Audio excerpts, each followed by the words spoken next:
Welcome to my library, dear guest. My name is Ko, and I will be your storyteller. Today, I have a few stories for you. All on the shorter side, but hopefully having 4 of them will make up for it. Let's not waste any time and get started. Story number 1.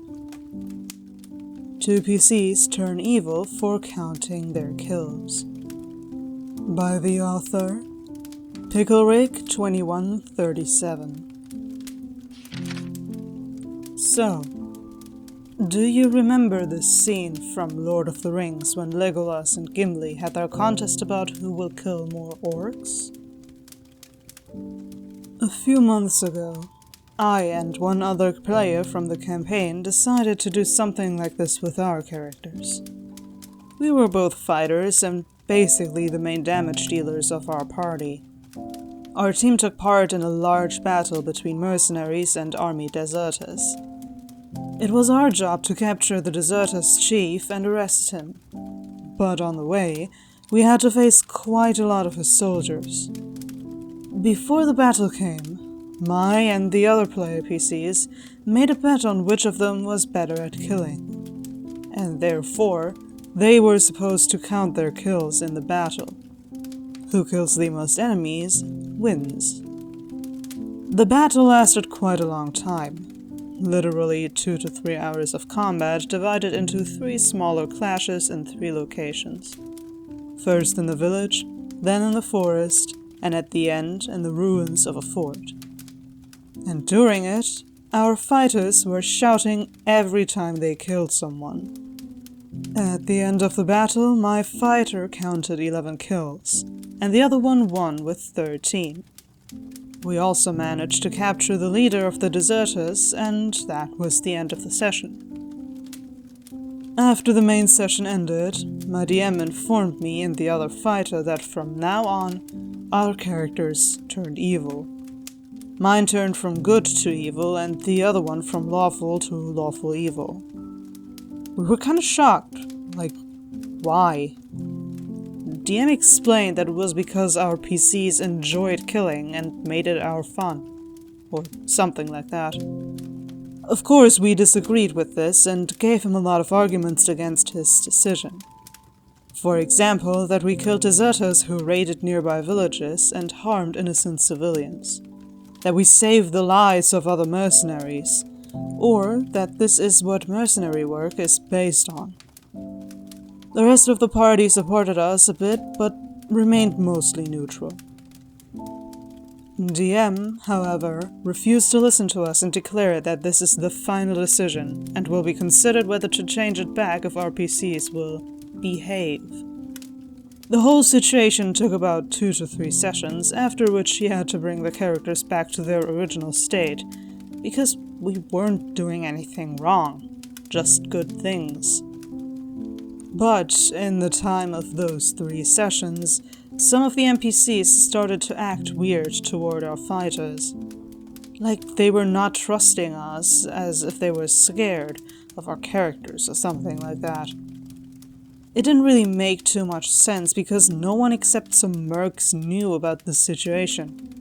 And after everything went back to normal, all NPCs just magically started to trust us again as if nothing happened.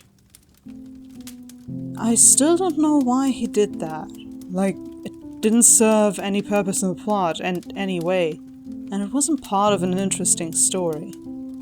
I don't understand. I think I kind of see where the DM was coming from. At the same time, though, I usually abolish the alignment systems in my games from the get-go, so I don't have much to do with it. And it didn't exactly look like it was too important in the author's case as well. I mean, if you play exactly by that system, even then you wouldn't necessarily put them into the evil column. Maybe more into neutral territory. But they were, from what I got, literally just doing their job and saving people. Sure, the counting kills part may have been a tad much, maybe, but I don't see anything really wrong with it unless you're playing extremely law-abiding, kind-hearted, lawful, good paladin or something. Which, by the way, would have also been the only way this should have mattered. Not by civilians suddenly gaining meta-conscience about the group's deeds. Now, let us move on to story number 2. Player accused me of pushing an agenda because of how one of the NPCs looked. By the author, Groom Show. I have no idea what was wrong with him. This wasn't even that big of a deal. I really like telling stories and have found that D&D is a really fun way to do so while having others involved as well. I often advertised for players because I could not find long-term players for a while. Over this year, I found 5 guys that have stuck with me, and surprisingly, they're all from the Middle East, so I don't need to worry about conflicting time zones as I did in the past. I ran a few small modules with them and got to know them a bit. 4 of them were really good folks, but one, we will call him Sigma, was really annoying. The things that annoyed me were: he's a real big believer in alpha-beta bullshit, and his character, the edgiest bloodhunter I have ever seen according to him, is a true alpha. It took us a while to realize that he was actually serious about this all, telling others to act like alphas.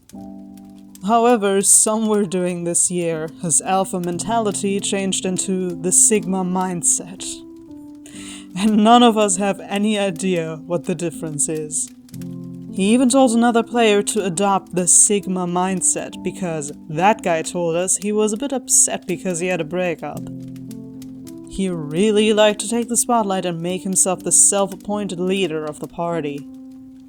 None of us really minded that much because we only had to tolerate it once every week, and he could genuinely be hilarious at times.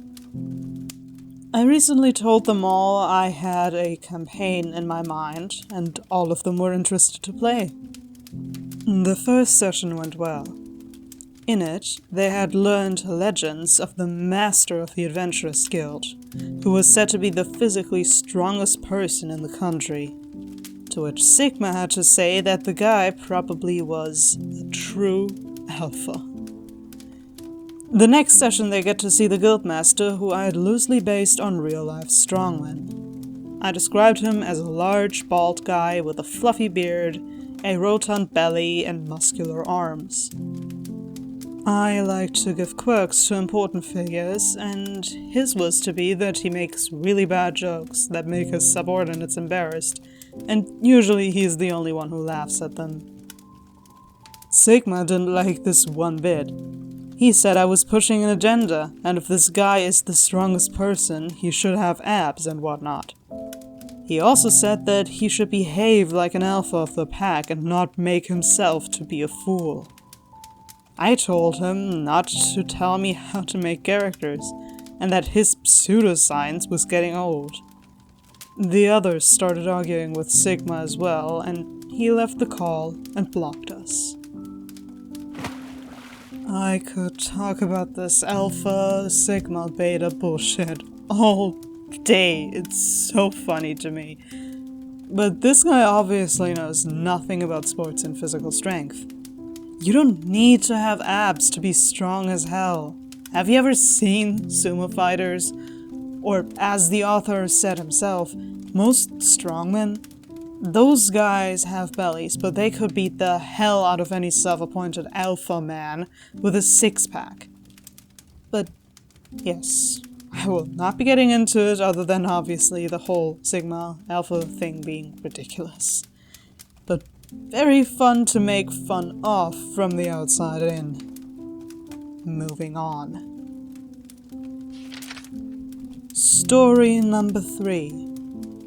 Player in love with their character. By the author, Fairy Contractor. Pretty much in the title. The player in question was in love with his own character. I'm not talking about loving to play as said character or platonic love either.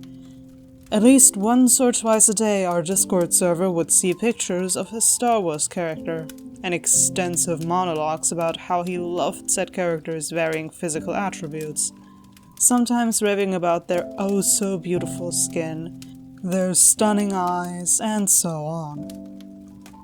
Now that alone would have been bad enough. Adding to this, that a said character had nothing to do with our game. We didn't play anything Star Wars related, and nobody of us was even remotely related to the game his character belonged to. At several instances, it got bad enough for our Discord moderator to step in, taking away his ability to post pictures eventually. This abuse of power from our moderator, who was obviously mad with power, led him to rant for a while. And when they didn't budge, they left the server, until we regained our sanity. For some weird reason, we remained insane and never came crawling to beg them to return. That has been more than a year ago. The game is still going strong, and we didn't hear anything of that person ever since.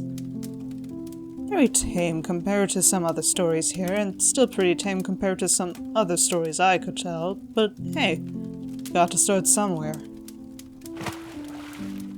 Okay. Honestly, you can totally make characters that you find attractive and play them without being a creep about it. Take it from me. I have made several of them. Honestly, I think that is all I have for this one. Make them as attractive as you want. Hell, make them your type. Just don't be a creep about it and play them as characters, not objects of attraction. Okay, last one. Story number 4. Lawful jackass kicks 8-year-old child, whines when confronted. By the author, Consort Wisdom. This is just a little story I remember. The most toxic moderator of my old server had a character, a hero of sorts, who was anything but heroic. He bitched and moaned to no end about how he had so much PTSD from his line of duty, and how hard his life was, but was a complete jackass to everyone around him. Anyone who tried to be nice in any way, shape, or form was mocked and ignored. He also had this habit of trying to roast everyone else's character for how shitty they were at anything they were doing. And this guy was lawful good. One of my characters tried to give him brownies, and he was so suspicious of the civilian he threw them out because he thought they were poisonous. Somehow. Notably, the hero wouldn't ignore the server owner's characters, or characters played by their friends. In one instance, there were these 2 husbands and their daughter who were arguing with the hero, who of course was in the middle of his "Halt, villains! I shall arrest thee!" despite them doing nothing but minding their own business in a public park with their child.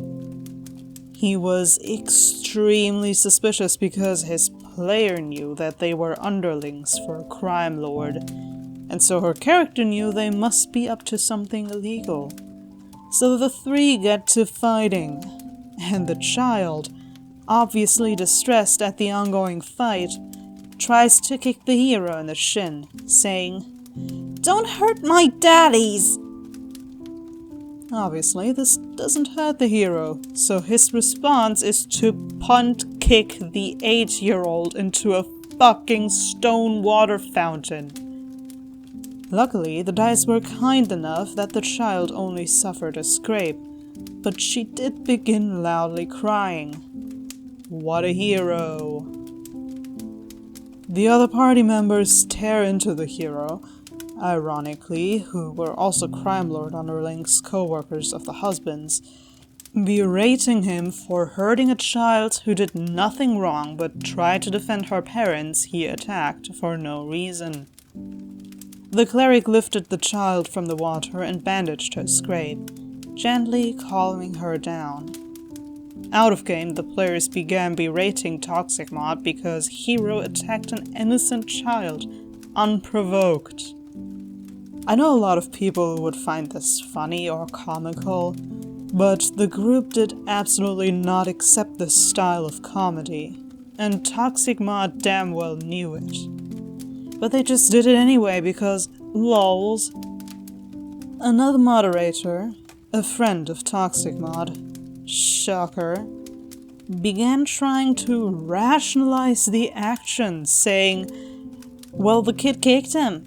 It was a natural reaction. You are all getting too worked up over this. It's the child's fault." Obviously, the other players fought against it, but the mods are always right card was pulled. The Toxic Mod, in a pout, gave a bullshit description of how our character fought off the husbands and ran off, remarking about how stupid and what sensitive pussies the parties were. The child was comforted, her parents thanked their co-workers, and the three left to get the poor girl ice cream. This is a tiny bit of the iceberg of the Toxic Mod. Her precious character could do nothing wrong, and if you had a problem with him, then she would say, "You're just projecting your issues onto me, lol."